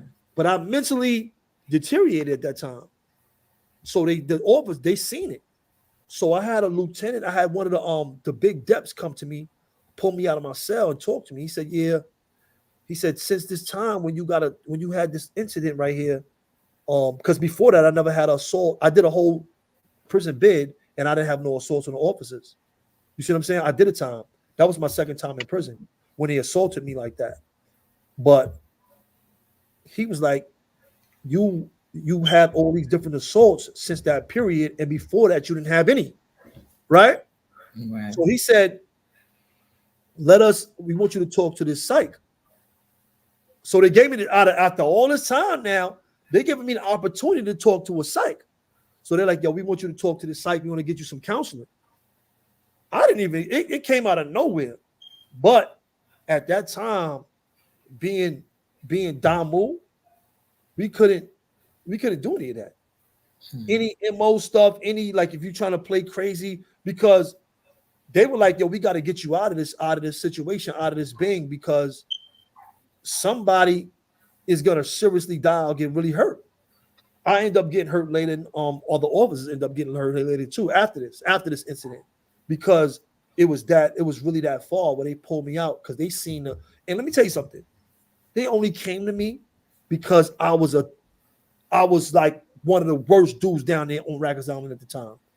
I was one of the worst problems they had to deal with. Just being honest, and I was a problem that they made. They made me like that way, from assaulting me and putting me in that Bing for all that time. I can't talk to my family 6 minutes a day at that time when you're in the Bing, and that's a legal call. So instead of calling your lawyer, you put your family's number on it just so you can talk to your family for 6 minutes a day. You know what I mean? So your only family you really got is the people that's amongst you, going through whatever you're going through. And this is how a lot of our bonds grew under these circumstances. It's important for people to understand it and to know that. I was totally, and that's the transition that I wanted to show. I had none of that. I had no assaults on the staff. I did a whole bid. I went to prison. I did my time. I came home. Had no assaults on the staff. I had no interaction with the staff. I even have my first bid. I did no box time. I even never go to the box. My first bid. This time when I come back, I get into all this stuff. I got all these assaults, all this stuff. That solitary confinement time. That I ain't got a lot of solitary confinement time. It really hurt me. And on top of that, the abuse of the COs. So there's a lot of just the tactics that they particularly use inside there that I know like he actually was faced with, and some people don't know how to respond to it. Right. Instant, like just going to the boxes, that's just not one of them. Police can actually spread things about a particular inmate to other prisoners, right? They do that all the time. And knowing that he's going to this house and this house, already spreading like, yo, listen, they'll tell like whoever's the guy in the house, right? Who's the main we got guy, what you call it coming over here. Listen, you got this guy come over here. If y'all want to keep this thing going, how y'all going, he got to get out of here, right? Right. They would actually tell dudes this. All right, so being that he not affiliated with nothing, he's standing solid, standing on his own, and people will look at that like, he ain't got nobody with him, easy bait, I get rid of him, all right? And then now if he trying to stand up, and it's like he was talking about with the phone, so they already created a oppressive system with the phones anyway, because they give you like a pin number thing you had to use, you may get 2 6 minutes and a 15-minute something in a collect call, right? But now whoever's control, like we'll say like basically in charge of the house, the main prisoner that's in there, they usually be running the phones, right? And they won't let dudes get on the phone. If you ain't nobody, if you ain't putting in no work, if you're not fighting, if you ain't got no name, they ain't gonna let you get on the phone, all right? Now you'll have someone say like a Kalief Browder or whatever, that's like, bro, I gotta go on the phone. That'll, say something like I need to use the phones, and that he may end up getting jumped by the guys that's in the house. Like, all right, who are you to be pushing up for the phone? All right, let's get him out of here. So even that, and they mentioned the thing about court. That's another thing that they actually do, right? Simone, hold on 1 second. Be one. All right. But yeah, those phones, the conditions that they set is on purpose. Absolutely. You put 3 phones for 50 people and expect everybody to be able to use the phone, or 2 phones. You know it's going to be fights over the phone. There's no way there's not going to be a fight over the phone. Elmira, Comstock, they had like more phones and let me tell you something. Now the way New York and a lot of these prisons with the tablets, they can use the phone on their tablet. They got emails and they can use the phone. They don't give them the access because they still want to control you through that phone. Mm-hmm. They want to control. They want the problem. Let me tell you something. Without problems for them is job security. Sure. No problems, you don't really need us. They want more of them to come as opposed to people that want less COs. They make up stuff. I was in Attica Correctional Facility in the year 2000. We came back from the yard in Attica, right? Nothing happened in the yard. While we coming back from the yard around maybe 8:30, 9 o'clock at night, the yard is over 9:30, whatever the last go back is from the yard. They're pulling people off the line. They pulled about 8 brothers off the line. We didn't think nothing of it. They probably were searching them. We didn't think nothing of it. We get back to our cells. We hear prisoners screaming. We hear, fighting and stuff going on. The next day on the news, they said it was a riot in A Block Yard. They said it was a riot in the yard and that 6 or 7 or 8 officers got hurt. Nothing happened in the yard because we all left the yard together. They pulled them people off the line. 3, assholes they felt was assholes, people they didn't like, beat them guys up, beat each other up, beat themselves up, and manufactured a story and said it was a riot in the yard. So you know how many officers and sergeants and people had to be complacent with that setup? And it was on the news. We in our cells, we got, in Attica, you have TV in your cell. We looking at the TV like, yo, we in A Block, we in the yard, we in the jail. We like nothing happened in the yard. We all came back together, but that was the guys they pulled off the line and they manufactured this whole story. Right. This is the type of stuff that's going on in these prisons that nobody knows about.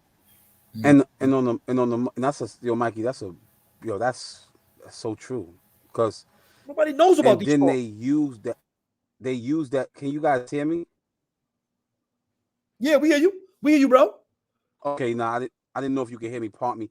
They use that data because I used to get the printout of the data from all of the unusual incident reports that are taking place. You can just put a FOIA request in. You can get all this information. How many unusual incident reports have there actually been in the facility? How many violent, unusual incident reports? So on and so forth. So what they then do is these individuals on the outside, these politicians, because they're nothing but politics all day long. It's politics. What they would do essentially is use that data to support their fight against crime and why their jurisdiction needs federal funds allocated to their jurisdiction to quote unquote fight back against the violent crime that's taking place in their community. And a lot of that is based on, so this is why when I was filing my lawsuits, I got more savvy with it as I got a little bit more advanced with my understanding of the law and how we can utilize it to our benefit, and how we can fight against these wicked forces of oppression. So what I realized was that these individuals was doing this type of stuff. So I said, you know what? I'm going to start suing everybody. And I would sue like the superintendent, even though they would claim immunity and so on and so forth. And I understand that. And my discovery packet, I will request for certain documentation to be turned over to me. And that documentation that I would get during discovery was how many violent incidents have actually taken place and so on and so forth. They would be reluctant to give me a lot of other documents that I would basically request. But for the most part, they had to turn over information that was a part of the public record that wouldn't be a threat to any institutional safety and goals of the facility, but they had to turn it over to me. And a lot of my requests was I was trying to establish a pattern of abuse that was taking place in these institutions, particularly like in Clinton and Comstock. What they tried to do with me in Comstock, which set off what took place in Clinton with me when I got transferred there, was that they thought that they had a practice that they would pull individuals out similar to what was happening in Attica, and they would pull you out the line in Comstock, and then you would just get jumped on, and they would beat you indiscriminately, like they would beat you like you stole something, right? But what happened was, and they used to use a female officer as a ruse, as a tactic. She would look at you, you would look at her, and she would say, "Hey, what are you looking at?" And then they would know that you was the one that was to be pulled out of the line. So they made a one thing I wanted you to mention or not forget before, because it wasn't all the time they beat you up, but it was another form of torture that they used to do when they used to search you. All right, I just wanted you to. Yeah. That in and of itself was like humanizing. That's a whole nother situation. But no, that's a whole nother situation. But what they would do in Comstock was similar to what Mikey was talking about. So this culture of pulling individuals out of the line is a practice that has been going on for years. But what they did when they pulled me out of the line, they had no knowledge of who they were actually pulling out. They thought she thought she just picked a herb that day, but she didn't realize the gallery we was on. We was all on some every day, going to work together, working out together. We was like a family up there. We was We wasn't going to just pull somebody out that line. So they ended up pulling me out the line, and everybody refused to move. Well, 19 of the 40 individuals refused to move. And it was like a standoff in the hallway. They was telling everybody to move up, and individuals was like, "Nah, we're not going nowhere," because they knew that this was the practice that was taking place in Great Meadow at the time. And individuals stood firm. You dig what I'm saying? And when the officer was like, "Yo, who are you that they're gonna stop for you?" I said, "It's not who am I. It's individuals are saying that we're no longer going to tolerate the abuse that's going on in this prison." And at some point, you have to get to a point where you're going to basically take a stand, because enough is enough. Every time you hear somebody got jumped on or somebody got beat almost half to death, you have to take a stand against that. And unfortunately, grievances and don't always work, but I always would recommend you file your grievances. But in many instances, when they're abusing you, it's just a sad reality that individuals have to go through stuff like that. And it's like nobody on the outside is hearing you crying for help, because you got all these institutions. I mean, these people in these institutions using their resources against you. And look what happened when I went to Comstock. I mean, when I went to Upstate Box, they PK'd me, put me in the van, got me up out of the spot. Right? I beat the ticket. They modified it to 6 months. No, I'm lying. That came later. I ended up beating that ticket in the third department, because my hearing officer failed to go interview some of my witnesses. But I was not in Clinton for 48 hours before they jumped on me, based on my past, but based on what just took place in Comstock. So they then used what took place in Comstock as a pretense to basically get rid of me in Clinton. They didn't want to keep me in Clinton based on my reputation. So that's another thing that they do too. They keep you this tag on you, like what they be doing to the general Kevin Rashid. His thing is that they move him from state to state, though. He's more high profile. You dig what I'm saying? And J Renee, obviously could speak to that, which he's already done. But I just want to add on to that, though. Go ahead, KK. Yeah, my bad. Somebody was at my door. Well, one of the things you had touched on, and before I had left, I was just going into just some of the aspects though of just the torture that goes on. So besides just the beating that a lot of times goes unheard, because a lot of people don't really even hear about it, or it get made up in the sense like, oh, it was an assault on staff when it wasn't, because like they were saying, they actually do use that to build their numbers up, to show that, hey, we need more security, when they're the ones that's actually doing the assaulting. But once it comes to justify them, they'll just write a ticket. Oh yeah, it's an assault on staff. But some of the other silent aspects, like when they do put a person, an individual on the wall, you had those when the majority of the people accepted it, whereas they had a thing called a credit card swipe, right? That's what individuals called it. Whereas they was running their hand through your cheek, right? So it'd be two officers linked on your back, making you spread as far as you can on the wall. The officer's running his thing through his cheek, then coming up under your testicles, slow, not just patting, but like slow and intentional. So that like the feeling an individual get just going through that, or knowing you might have to go through that one day, is already playing in your mind. Even if it didn't happen to you, it's already playing in your head that these are the games that play. So damn, if they pull me out, if I be the person that they throw on the wall today, are they gonna molest me? In a sense, you know what I mean? And then you had not just that, but now you had aspects where they're playing with people's mail. Now there was times like I said, you may get in trouble getting something. I went through something. They PK'd me out of jail, so they moved me. It was like Sunday night, right? Mind you, they don't do no moves on the weekend, right? Unless it's like high security, but this is Sunday night. They just came, snatched me out the cell, shackled me up, grabbed whatever I had, threw me in the van. I don't know where I'm going. I don't know what's going on, right? Get to the next spot. Same routine. All you see is officers take you through some back door. It's dark. Boom. You end up, fortunately, I didn't get in that particular situation. I didn't get beat on. It roughed me up a little bit because I'm handcuffed and shackled, but they didn't beat on me. They just took me to my cell and threw it in there. But the problem was my family didn't know where I was at. Nobody was notified that I was moving. Nobody was notified that I was what jail I was in. The mail that was coming to my last jail, I wasn't getting it. Man, when I finally got a piece of mail sent out, and that's because certain individuals knew me in the box. So like, yo, somebody got a stamp, somebody got a thing, yo, boom. I'm you know, yo, give this address just to mail something to, just to let them know I'm here. A lot of times I didn't even want to send it out knowing the game that they was playing, because now if they see my name coming, like going mail going out, they would actually snatch it. So come to find out, my people sent a bunch of mail that I didn't get, came to visit me. I didn't get to I didn't get to visit. They told them I wasn't there. And then once it started picking up, because I had people on the outside, once it actually started picking up that, oh yo, they found out what's going on, knowing the jail I'm in, knowing that they're playing games, they moved me again. And it's like going through that particular cycle. So these psychological tortures that happen to an individual under the constraints of prison is vast.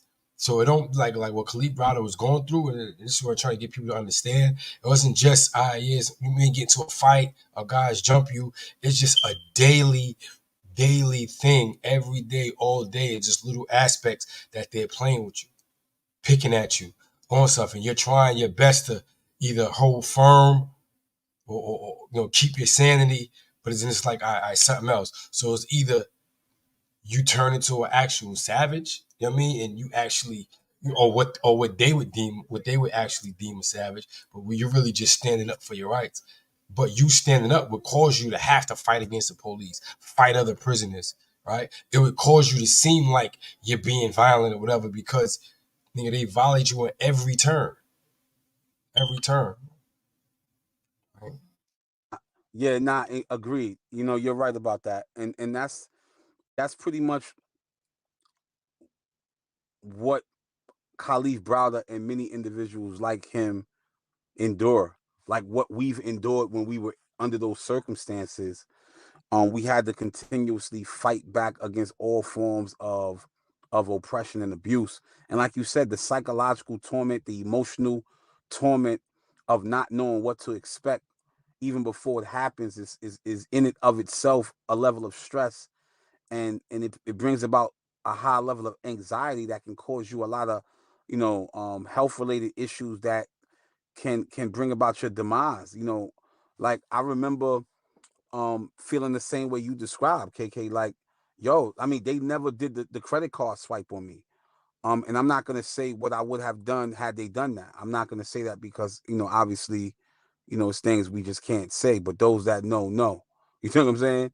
So it's just certain things I'm just not gonna say. But for the most part, you know, I just feel bad that people even had to experience something like that. You dig what I'm saying? And that to me is just a form of torture that is just like unfathomable. Like, how could you even subject someone to something of that nature where you're pretty much sexually abusing them in that regard? Listen, y'all tuned in to We Locked In, man. We here. We talking about Kalief Browder. This is what we talking about. Give me 1 second.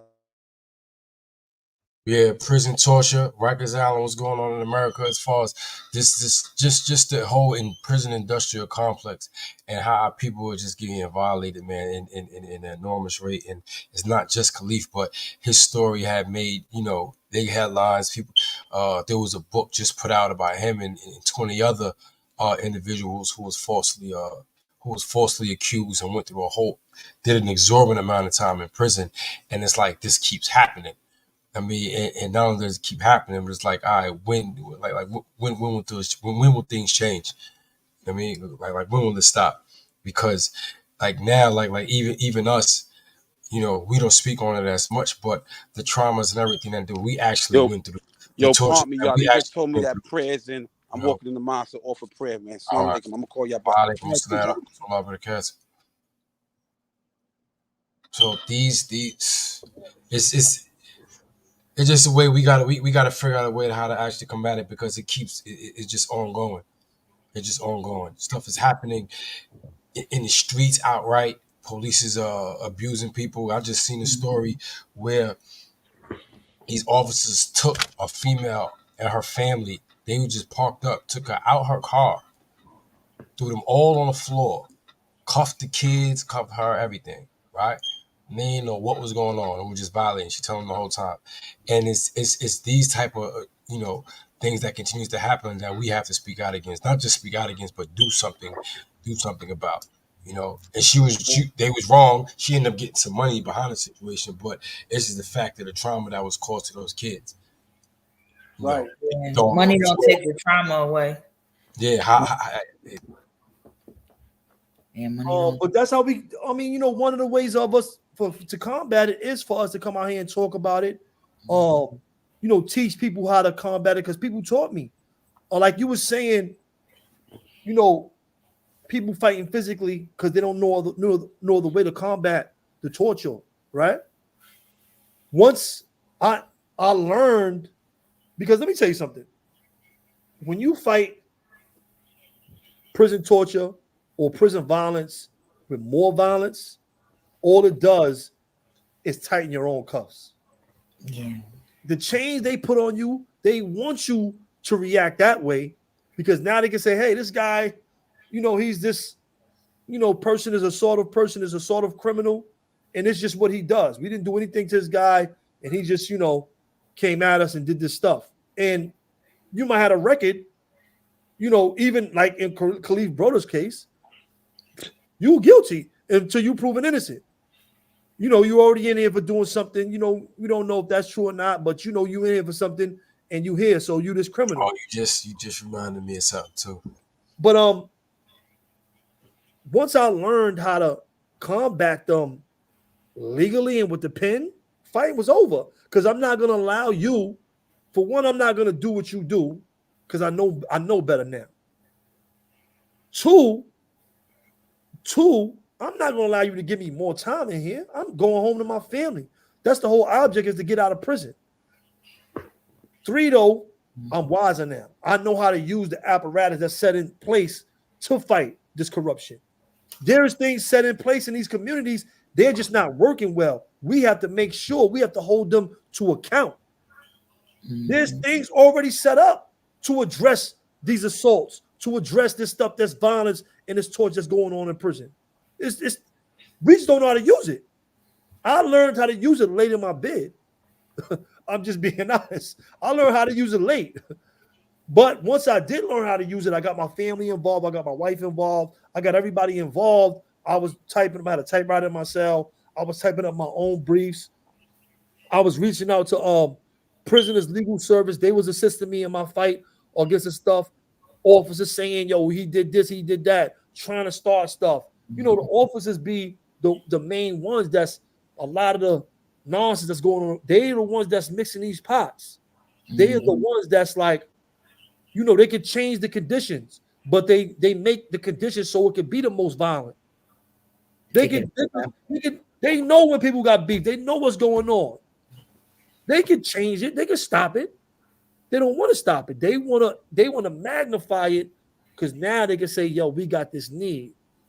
We need money for this. We need more of that. We need more officers. We need more hours. This is what this again. And some of them get personal enjoyment out of it. There's no way you can't tell me they're not getting some type of enjoyment out of it. But you know what? You absolutely correct. So one of the things, hiring stage. Yeah, I was about to say that. Hiring stage, right? That's another the standard.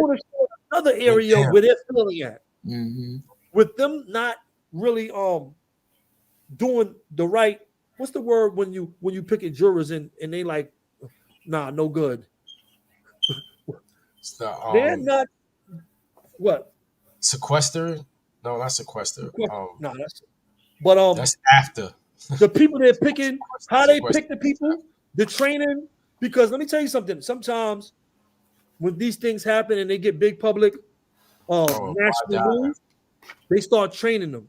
Yo, I never got trained in conflict resolution. I never got when they train these officers, they train these officers to fight us. This is how you take them down. Put your knee here, cuff them. Here's the mace. They're not training them to de-escalate the So, situation. I have family. I have family that was COs and friends too who, actually shared some of the, they actually tell them anything. So they paint a crazy picture, right, of what a prisoner is, right, or who a prisoner is. They paint a crazy picture, right. Then on top of that, right, the standard of people that they hire has dropped tremendously, right. You only need a GED, right. And in certain cases, you can have a record. Say if you got arrested when you was young, whatever, they ain't even worrying about that, right? You got some trouble when you was a kid, something, they don't even worry. So the standards are going. So now we talking about you don't need to have no type of social skills, no, they're like bachelors in criminology or or counseling or mental health or something to do in that field. You don't need none of that, right? You got people literally. I like a guy, he was a cab driver, literally a foreign cab driver, went from a cab driver to a damn CO, right? Now it's like this guy worked in the stock room in Walmart, from there right to a CO, right? And it's like, hold up, this ain't. They basically treat the prisoners like basically just like product. So it's like they're, for one, this is our product. This is what you have to do. Da da da. You have to be this way and that way and that way. And a lot of times when officers come, they get a cultural shock, right? Because they meet individuals and they're like, damn, you're not like that at all, right? Yeah, they not with the. He's like regular. These is regular people, right? And one of the things though, when Mikey was talking and I remembered I wanted to say something about it, was they had mentioned going to court like on Rikers Island, right? And it's disgusting how that whole process is, right? So mind you, this is a daily process. What's going on? They're getting you up like 4 a.m, right? 4:30 in the morning, come, boom, boom, boom, bang your cell, you get up, all right, sit in the day room. They give you some what breakfast always be horrible, right? A lot of times when you go into court, right? And it's just hauling from one place to another, and you're sitting in a bullpen, right? Then you put you in a packed pen with people from all over first. Then they separate you and put you in smaller pens with people that's like from your borough, right? But it'd be packed, like from the back wall to the damn cell balls is packed. So what's going on there? You got people that's sick. You got people that then got beat up, right? People getting robbed. It's just everything going on, and you got to sit there and go through that. And the only thing you're doing is just waiting for a bus. You're just waiting for the court bus to come. So you might be sitting there all morning. Court bus come, he come out, shackle you up, throw you on this hard bus to go to the court pens, and it's another experience all over again. Well, from there, you go into another pen with a bunch of individuals that's filthy. You just sitting in the back of the courtroom just waiting. You don't know what's going on. It's like so much things go on behind the courtroom. So it's like, say you coming through the front, it looks all clean and nice, marble. You go in the back by the pens, it is horrible. Horrible. Foul smelling, sick dudes. Then you have dudes who are all crazy. Then you have dudes who are violent. Then you have it's just so much going on for an individual who hasn't lost themselves. Because a lot of times individuals be lost and caught up in all of the nonsense, right? But someone who hasn't, and a kid that's just like, I ain't do nothing, I ain't supposed to be here, I ain't done, and you just looking around every single day, watching all this going on around you, and you'll go through this trip maybe 2-3 times a week and won't even see nobody, see no judge, nothing. You just going through it. By the time you get back, it might be nighttime. By the time you get back to your cell, by the time you get back to Rikers Island, it's the same thing. From a little cell packed with people, all type of stuff going on, to another cell packed with people, all type of stuff going on. You just being herded around, and then it's back to your cell. Nothing, no judge. You don't know what's going on. All you seeing is just madness going on around you. All that's a part of the torture. The cop-out sandwiches, the food they're giving you. Oh my. Listen, that's why you leave a place like Rikers Island and you go upstate, you are like happy. I don't care, unless you got a crazy amount of time when you get sentencing, because it's like the food is bad, everything is bad. It's like super violent. It's less violent upstate than it is on Rikers Island. Yeah. The county is more violent, than upstate. I put this up here. This is I had spoke on this panel about prison torture with a professor from Syracuse University, along with a few other people. Right? Y'all can check it out. It's in a community. This is a good video. Y'all want to learn about if y'all want to learn about other forms in other states of people fighting back, it's called the Pendleton 2. They stood up. And these guys, when I watched the documentary is on YouTube, so y'all can check it out. But when I watched this documentary, you know, they stood up from guys that the police was beating this guy up. And they stood up, and it ended up being a big riot in the jail. And two guys that were going home got a bunch of time, and they got like life in prison, and they still in prison now for standing up for another inmate. He's home. The one they stood up, he's in the documentary. He's home. But they were the same thing Moshe said when they went to other prisons. You know, they would come to their cells and beat them up for they did the same. And I'm just saying, the same tactics that they use in this state is the same in state to state in the prison system. It's no different. 100%. It's no different, right? And when we were just talking about training, right? They trained them to beat us and to be against us. In this documentary, one of the officers, a newer officer, you know, the guys in prison now, and he's you know, he's doing his time for these assaults, for the assault and the riot. He's doing time for that. And one of the officers that met him later on was like, wow, man, they painted you to be such a beast. You're a nice person. I didn't know you was this nice. When I came through training and we were training, they showed us pictures of you to train against. We trained against a picture of you. They showed us you in our training when we were doing all these different tactics and stuff to like create this hate for these people before they even met him. That's crazy. And it's crazy. A lot of times, because you see that picture, right, where you had that Ku Klux Klan on, and just made me think of that as well. Like some of that hate was already there. Because some of these, you have some of these small towns just across America, these small rural towns where prisons be erected from. A lot of them is areas where it had no contact with Black people whatsoever, right? They already had a certain standard of living. A lot of these towns be racist towns. Like, for instance, they said Greenhaven had a heavy town of Stormville had a heavy Klan presence. Dannemora as well. Other areas throughout New York State too had a heavy Klan presence. And a lot of times these people, they stood in their little backwoods and farms and they had nothing else to do. They became COs, and that was a place where it's crazy because I like seeing racism so blatant. You know, a lot of times, you know, a guy come from the streets and come in there, and it'll be a culture shock because it feel like you're going back in time.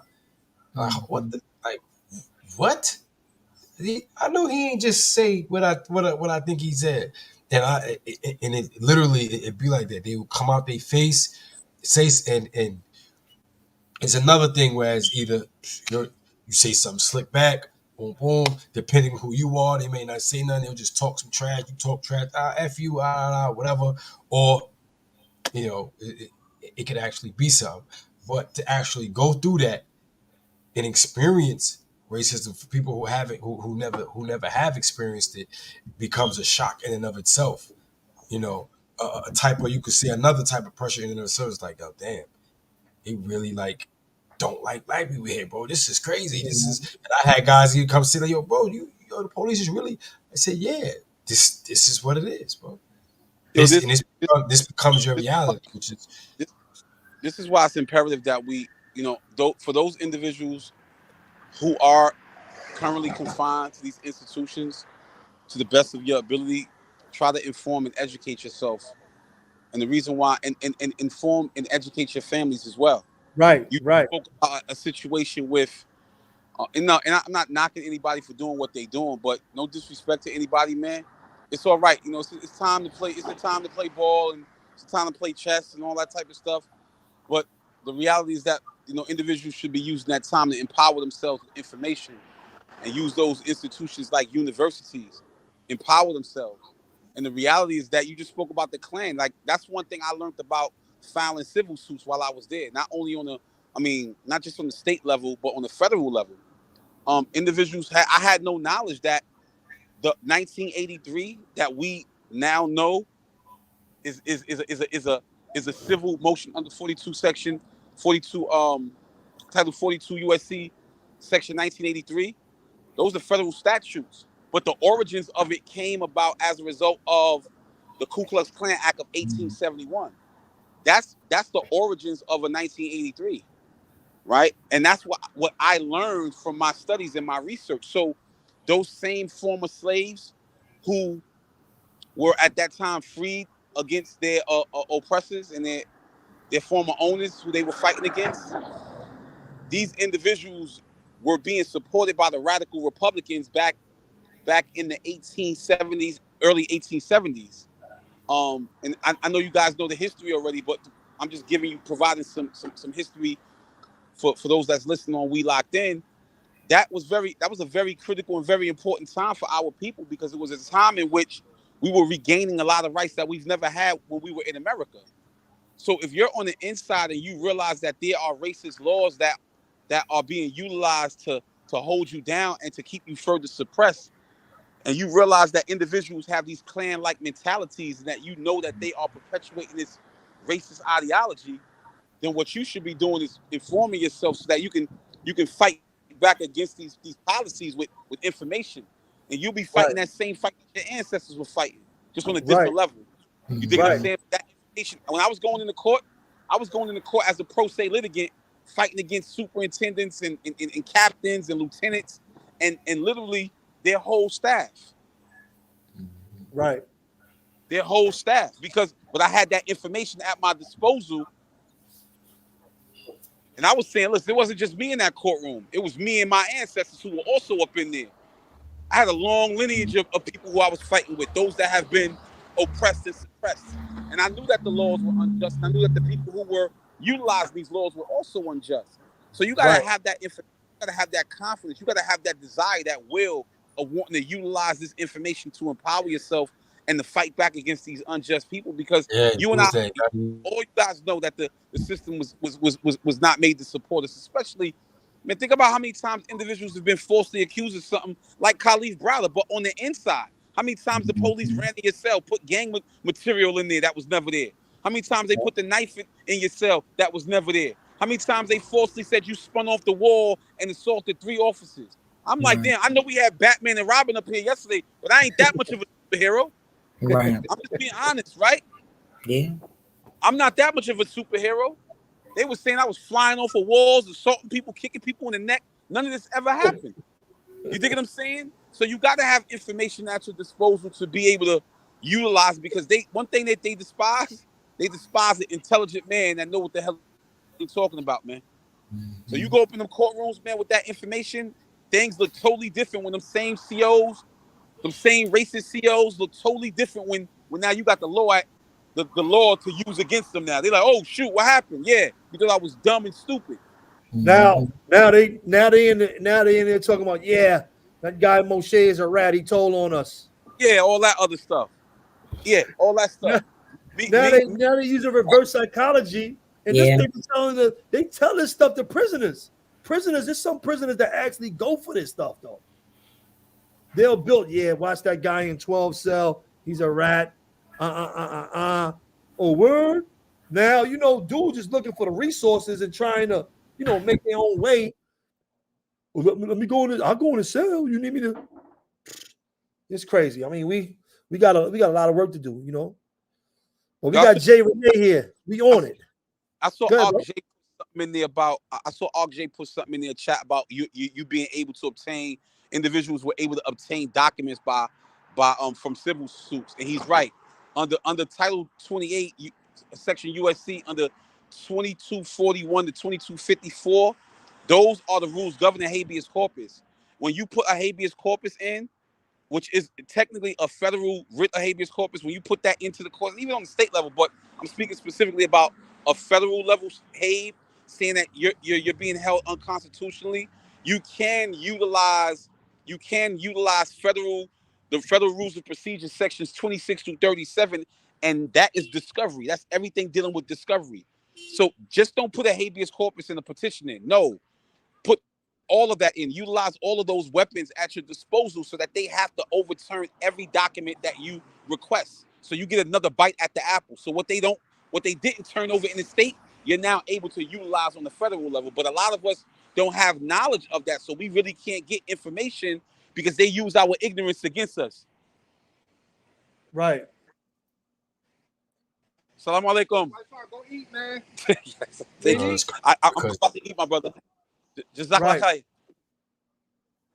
But just want to y'all already know it's We Locked In, man. I got my co-host, Moshe Canty, KK Kevin Ford, J Renee, Prison Riot Radio. I mean, listen, get used to seeing a lot more of J Renee. She's gonna be giving us updates left, right, front line all the time. So when we got our shows, she got something going on. We're gonna have J Renee in there at some point, giving y'all, live updates from the front line. That's how we doing that from now on. So J Renee is We Locked In, we Prison Riot Radio, we connecting this whole thing, East Coast to West Coast, we nation up and down the East Coast. We're gonna connect this thing. We're gonna be doing, and we're gonna give y'all all the information y'all need to have. Y'all got questions for us, y'all got our Instagrams. When J Renee gets an opportunity, she'll give you all her stuff where she can be reached on social media. If y'all have family in prison and they have these problems, or if y'all have problems in the community, get at us. Talk to us. We might be able to help y'all. But this is what we're doing right now on We Locked In. Along with our interviews and everything else we do. This is the people's platform. This is for us, and we're going to give everybody the opportunity to voice up here to, get the stuff off they need to get off, that where we can all build and help each other. That's what we're doing up here on We Locked In. There it is, IG, Prison Riot Radio. Make sure y'all go follow J Renee. So, get a like, subscribers. Is that also your YouTube, J Renee, or the YouTube was under it? I see. Yeah, I just put the YouTube under it, bro. All right, make sure y'all go subscribe to J Renee. Let's get it. Timothy Bowie said Riot is some money. So Riot is some money to his family. One, we don't actually know his family, or even we'll find out how to actually do it. But then being that we still building this up. We already had spoke about doing something like that, planning that not just to give money to his family, but those that are incarcerated, those that need help. Because dudes already do a lot of charity work anyway, you know what I'm saying, on their own anyway. So once it's set up on his channel, it's whereas we can actually do it through here. So the people can see it and do it and see what's happening in real time, it'll be done. Right. But y'all got any last words before we close it out? We coming up on 2 hours right now. We had a great show. You know what I'm saying? RIP to Kalief Browder. We're going to keep your name alive. All the rest of the brothers and sisters, we probably, do a show like this every couple of weeks. Every week. We talk about, one of our fallen people out here. Whether There's always something going on, bro. Always. It's always something. Whether it's new or I just got old. a call about something going on in Greenhaven about like the death toll in Greenhaven right now is high. Yeah, like, whether it's new or old, we're gonna give y'all, some of this content. We're gonna give y'all this content out there. Y'all should be getting this information. We should be having these conversations. And we're gonna have them more often. But go ahead, KK, J Renee. You want me to go first, or you got it, KK? Go ahead. Ladies first. Go ahead. Well, I definitely want to say thank you again, and I appreciate y'all for bringing me on. This is something that's very important and very dear to my heart as far as getting people's information out there and about not just their individual hardships, but these facilities that aren't worth a damn. We're going to have to come together as a community to put pressure on these facilities and make a change. We got to get awareness out there. And how we do that is by talking about it, by getting it out there, by those people sharing it, and actually getting involved, making those calls, sending those emails and stuff like that. So like, Mikey had said earlier, it coming from the top going down, like, hey, why am I getting these calls? you know, about this facility down here. So we just got to make sure that we stay involved and don't forget our brothers and sisters behind the wall and to support each other. You know, when your family telling you something that's going on, don't just be like, oh, that's a shame. Like, what is there something that you can do? Talk about what's going on. Because if not, these people aren't going to police up themselves. We got to do it. Right. So one of the things, one of the points though with Kalief Browder, man, and what it brought the attention of is, you know, they think everybody go to jail or something, everybody go to prison, whatever, something wrong when they foul, they crazy, and that's not the case, as his case shows that. But there is so many cases like his that go unknown, right? So many, like I've seen so many people.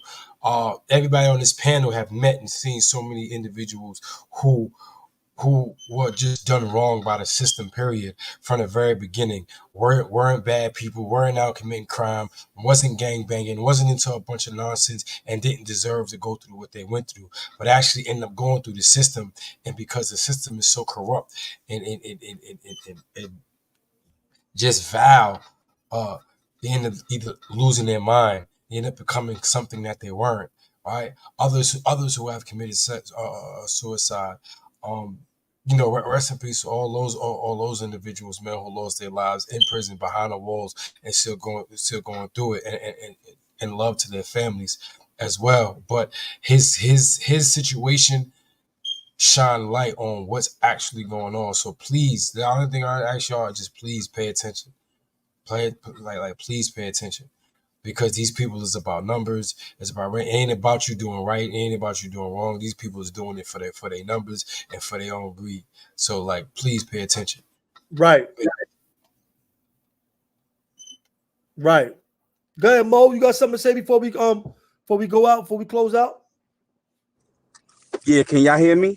Yeah, we can hear you, bro.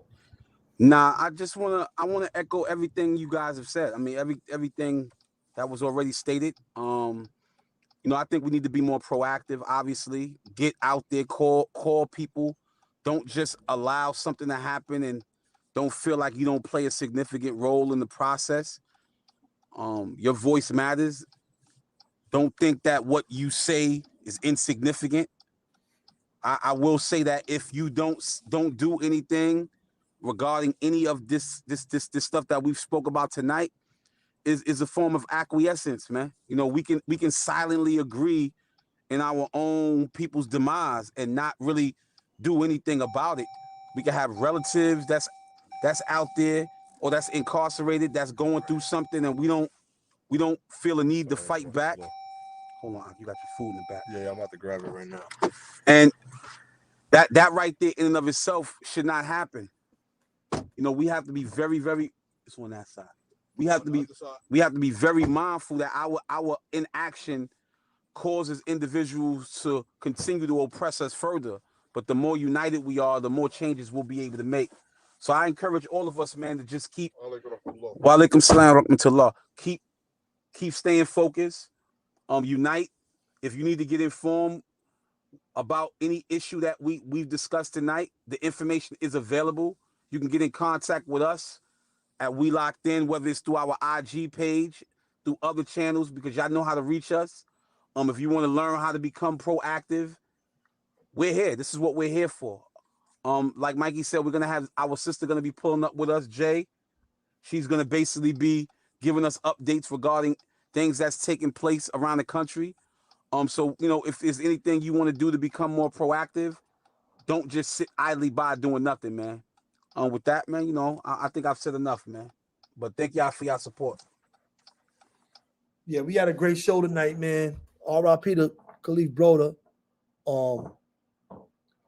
We gotta keep the names alive. We gotta keep these stories alive. When they die down, we're gonna bring them all back up. We're gonna keep them, you know, and that's just one of our duties as well. This is just that alone is a thing in itself. Us coming up here, you know, having our little town halls, having our little, you know, our powwows, whatever you want to call them, our little meetings, Zooms, whatever we doing, whatever you could do, just do what you can. Everybody, you know, we all not the same, but whatever you do is sufficient, because we all, as long as you're doing something and you helping. You know, don't sit on your hands. Don't be idle. Just do something. We all know somebody. If you help that person, help one person. If you talk to somebody, you send them a letter. All that stuff counts. If you make a phone call for them, I need you to call this place over here. I'm going through this. You know, just try to do something. Let's get to work.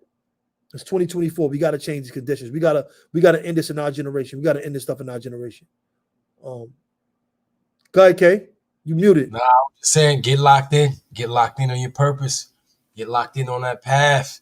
You mean? Yep. Get locked in on discipline. Get locked in on love.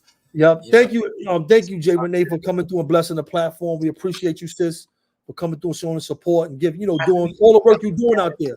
We appreciate that work sis. Out in the community. Word, sis. Word. Yeah, we love you, sis, for real. Facts. Love. I appreciate y'all so much. Y'all make me. I tell y'all every chance I get.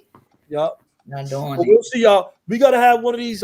We gotta have one of these in person. You know, KK's down in the A, me and Moshe's in New York, and you in the middle. So we might all just meet in the middle, converge, and we you know what I mean? We're gonna do what we're gonna do. We're gonna set it up. We're gonna have a nice big meeting, and we gotta do it. Next time you up this way, KK, I'll drive down or something. We all, you know, we get together and we do it all live.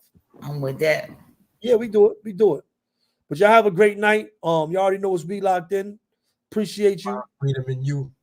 Or straight up. Finding freedom in you. Next week we got Jock coming up here. We got Jock Lion coming up next week. You know what I'm saying? One of the elders of OG, Queens legend.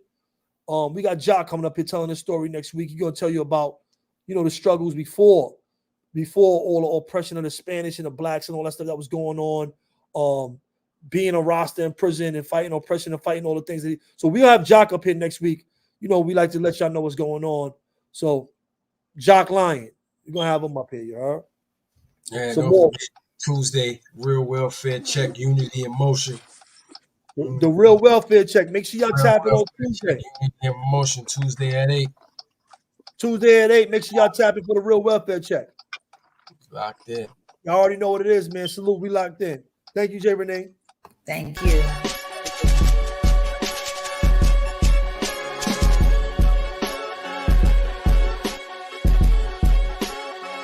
Make sure y'all subscribe to Prison Riot Radio. Prison Riot Radio. Make sure you subscribe. Prison Riot Radio. Some subs are going up right now. Yo, love you, sis.